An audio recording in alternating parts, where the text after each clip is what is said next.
The field of medicine is so vast and comprehensive. So much goes into patient care that I think it would be a huge mistake to not introduce you guys to other aspects of medicine that all come together to make this so perfect. How's it going, YouTube? It's your favorite medical student, Henson, and with this, I wanted to start a new series where I take you guys through different interviews of people chasing different branches of medicine that were not MD.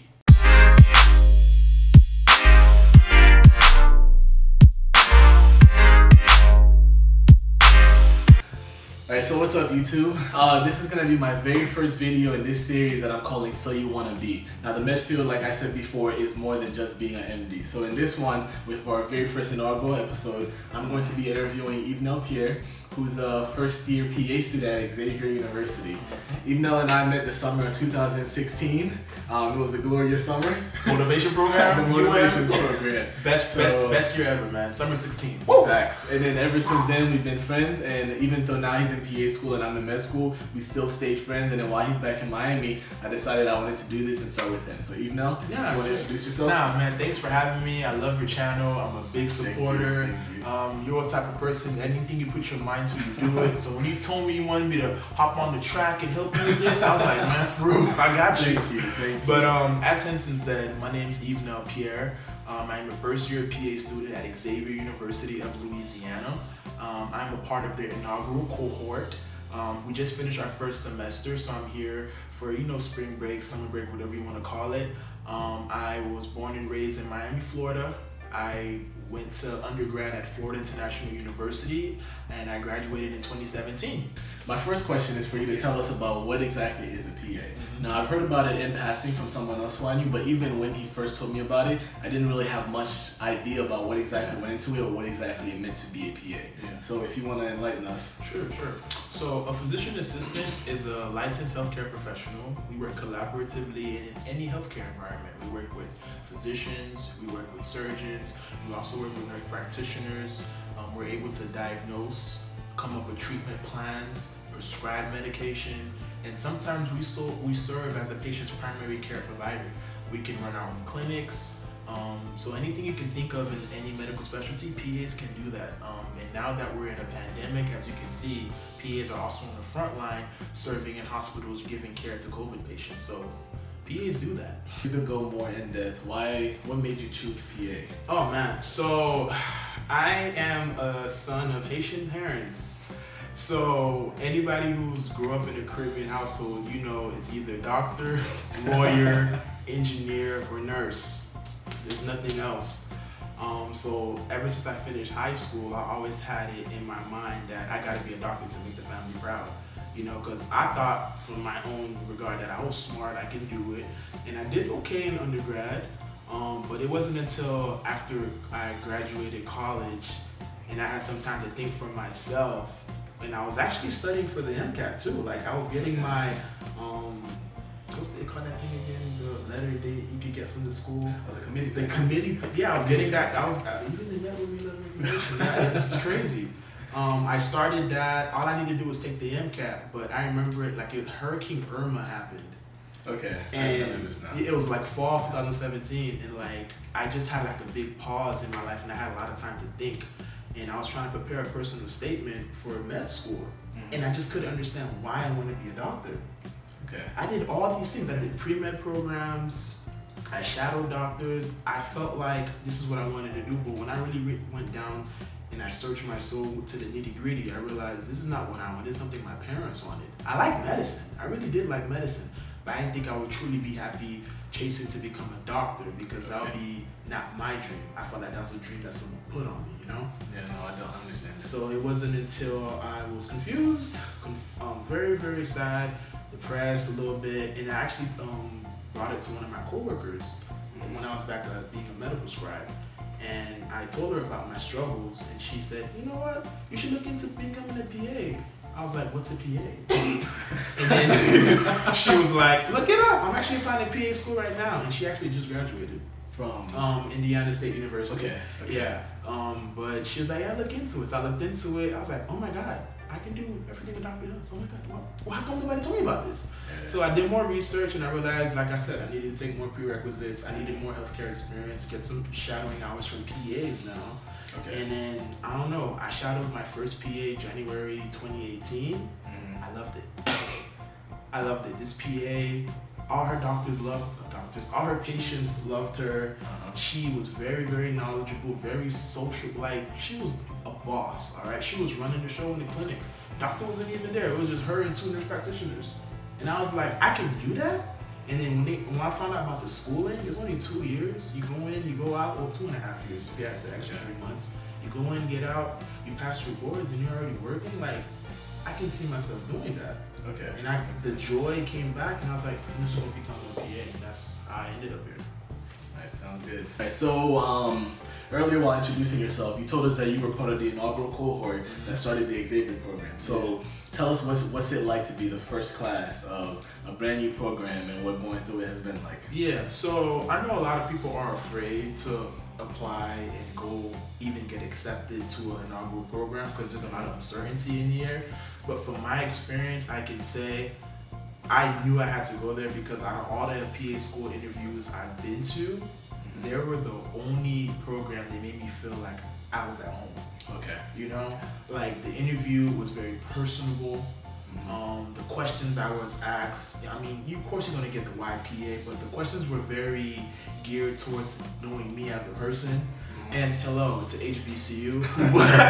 I've never been to an HBCU before, and I really wanted to, to give it a try. And all the other schools I interviewed at, I didn't like it, so I went there. I'm not gonna lie, the first couple weeks, it was a little rocky. There was a lot of adjusting because everybody's new. The program director's new, the professors are new. Our first exam was let's just say it was a wake up call. Yeah. But I think once we hit like midway through, before COVID hit, we was on a good stride, and I think they do a great job of catering to us and helping us move on in the program. There are some growing pains, like I said, but as time goes on, it does get better and better. So I wouldn't be afraid to do it. Because ARC-PA, which is the accrediting body for physician assistant programs, they make these programs go through a lot just to get accredited. So if you're going to a program that got provisional accreditation and you're their inaugural cohort, you can guarantee that once you finish, you can sit down for your PANCE, which is our certification exam. It's called PANCE? Not pants. PANCE. PANCE. Physician Assistant National Certification Exam. No, it's PANCE.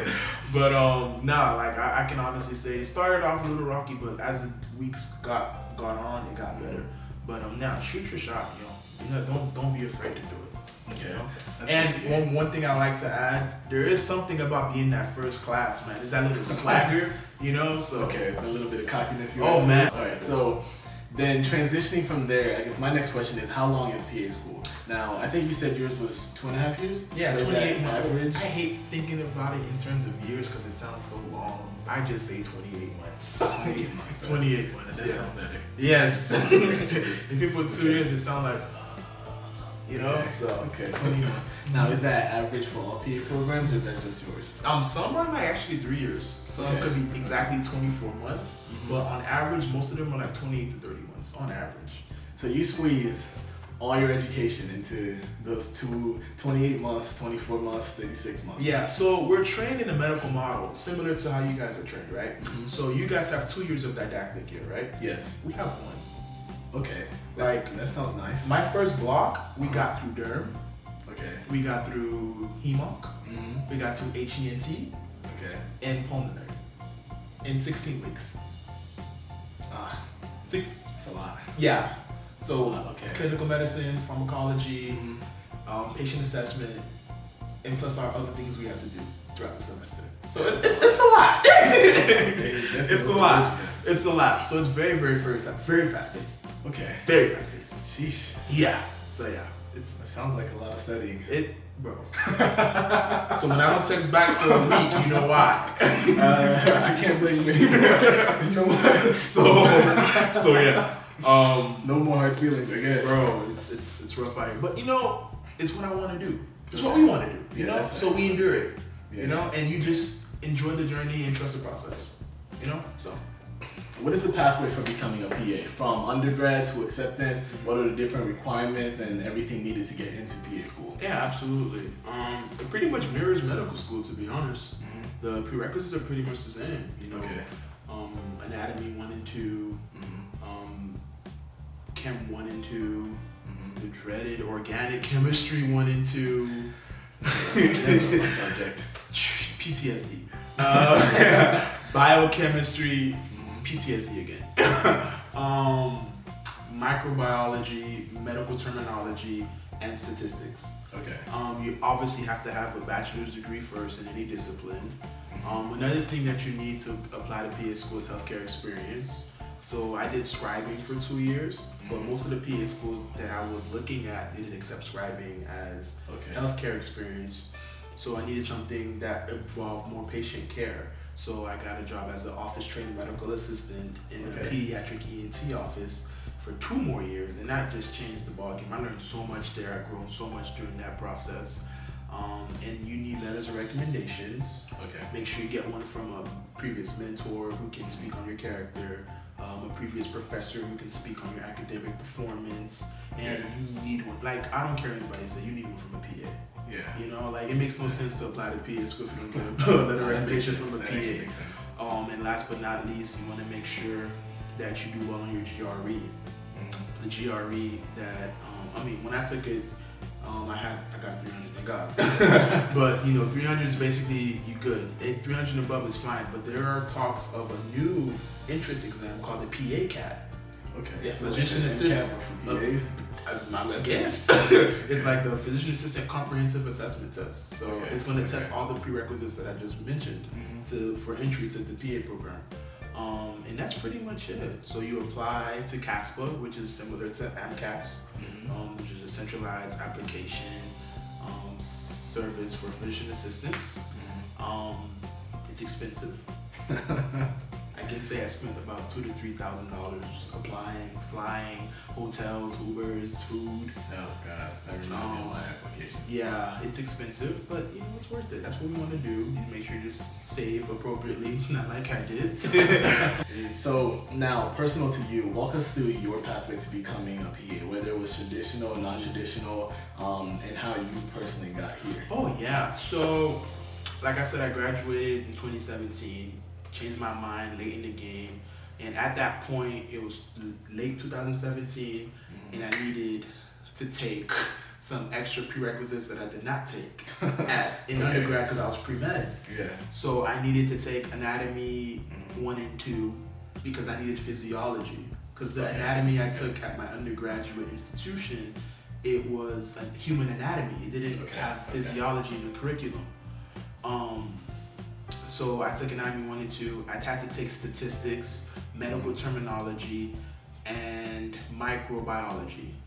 Because microbiology was an elective, but I chose to take something else because I didn't think I needed it at the time. But you know, everything worked out.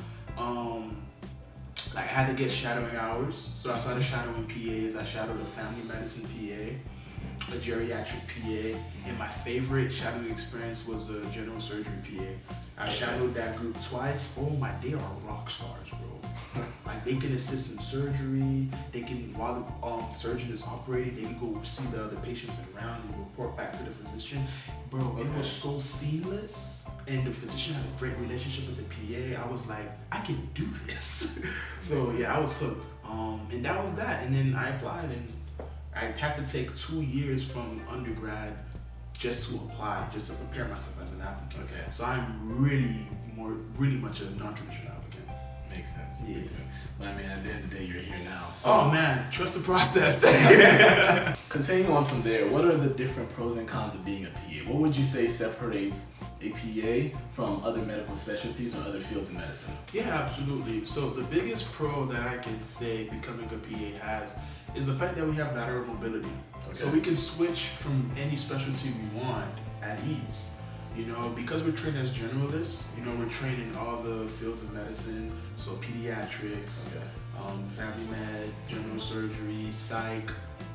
We can pretty much work in any specialty we want. So if you're fresh out, you start working in family medicine, if you don't want to do that anymore, just a matter of finding another job and a supervising physician to work with, and you can switch to, let's say, dermatology, or work as an urgent care PA, or work in the ER, or work in general surgery. So we can jump ship at any point, and it's just a matter of training. It's not easy because you gotta dump everything you learn, not necessarily dump, but like change the way you think it, because the way you treat a family medicine patient is not going to be the same way you treat a trauma patient. Okay. You know? Okay. So it's just a matter of just shifting gears. Because I know for medical school it's different, right?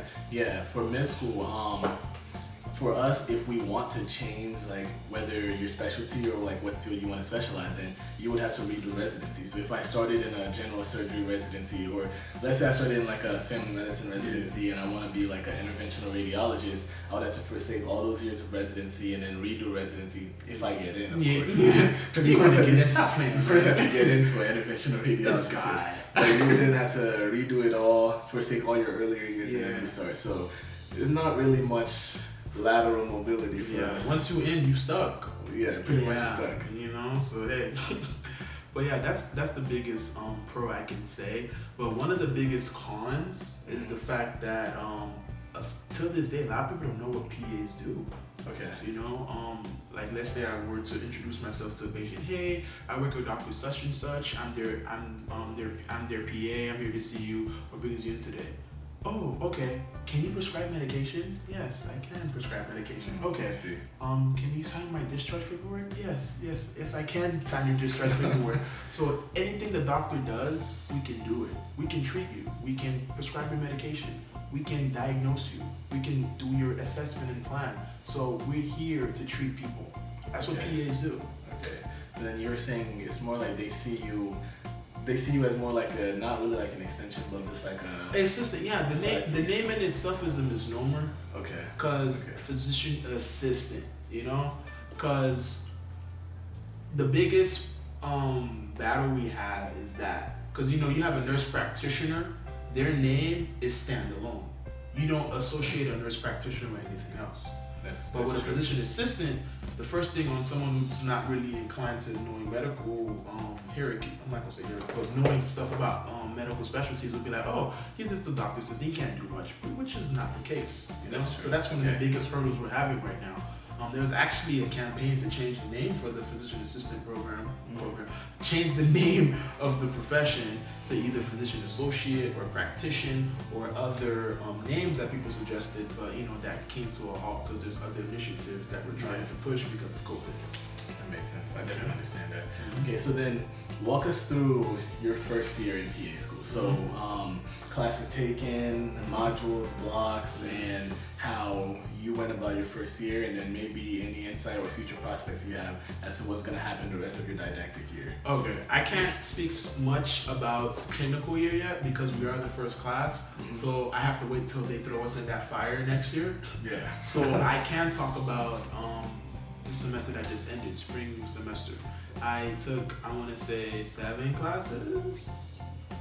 I can't remember. Let me see. Well, basic science. Okay. Clinical medicine, pharmacology, patient assessment, patient and the PA, which is, I call it my public health class because we have a lot of guest lecturers come in, give us public health topics. PA professional practice, which started with the history of the PA profession, common trends of the PA profession, what's going on currently. And the last class will be community outreach program, because one of the goals of our program is to produce PAs that are impactful in their community. So in that class, we had to come up with a project and present it to a particular community. But due to COVID, we had to present it to our classmates on Zoom. Zoom is a wonderful thing. Yeah. So like I said, our curriculum is set up in a system-based approach. So everything goes hand in hand. Okay. If you could tell me, what is the biggest thing you wish you knew before starting PA school? The biggest thing I wish I knew before starting PA school. I mean, I knew it was hard. I just wish I understood what they mean by how hard it was going to be. Like, I've heard different analogies. Oh, it's like drinking water from a fire hydrant. Okay. Oh, it's like eating It's like eating a plate full of pancakes, and the pancakes just keep on coming. I don't think that's adequate enough to describe how hard PA school was. Like I said, that first exam block, it was such a whirlwind. Like, I've never studied so hard in my life. To feel like you don't know anything. To feel exactly, you know? But you adapt, you change.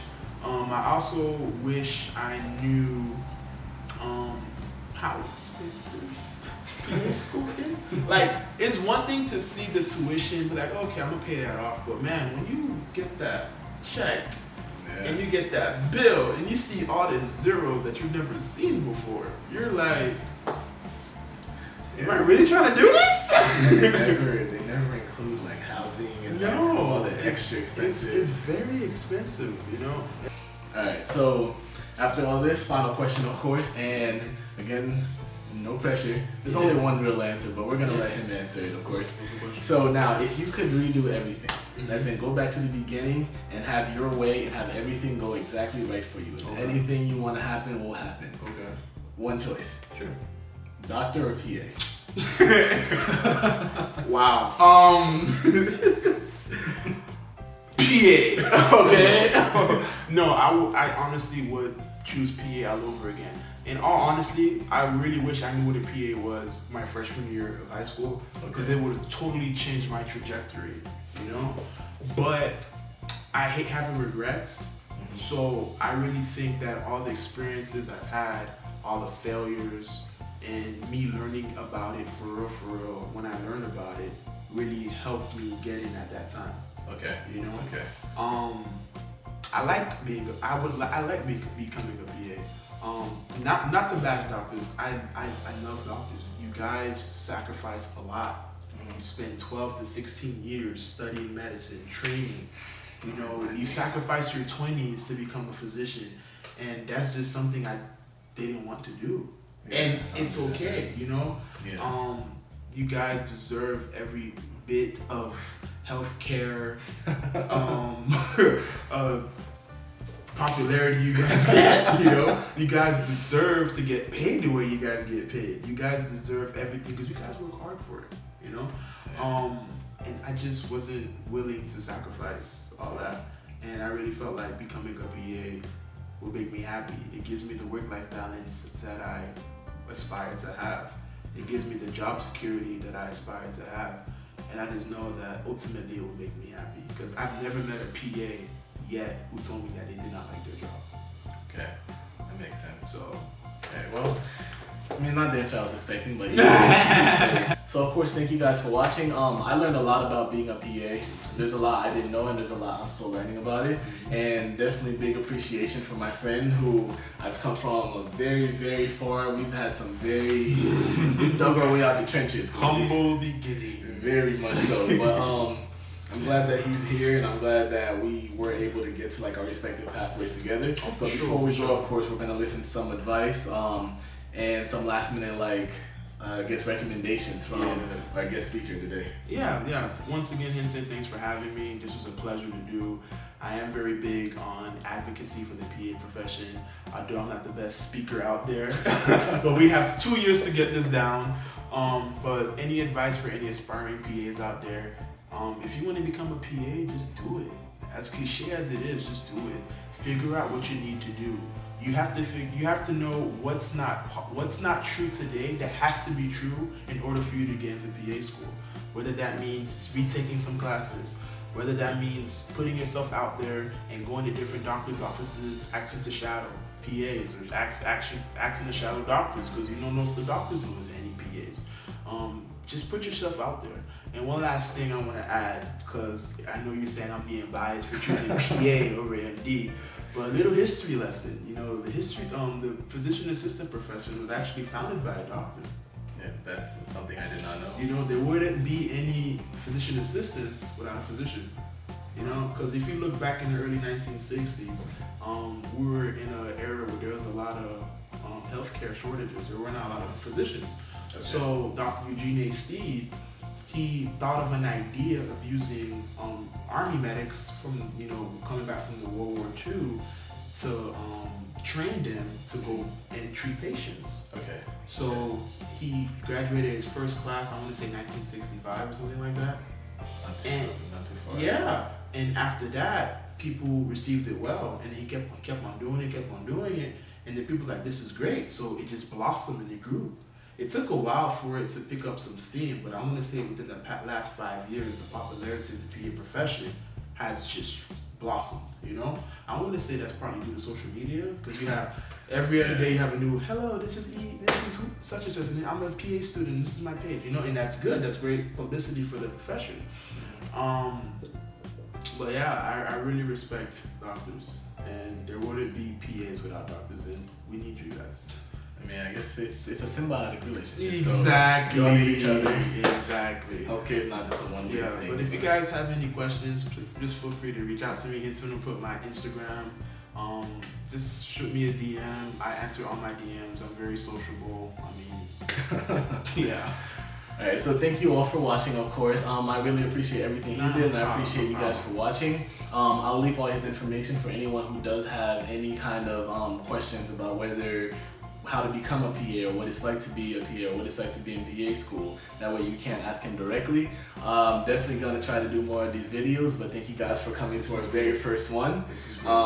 And can't wait to keep on going further in there. So without further ado, I'll see you guys next time.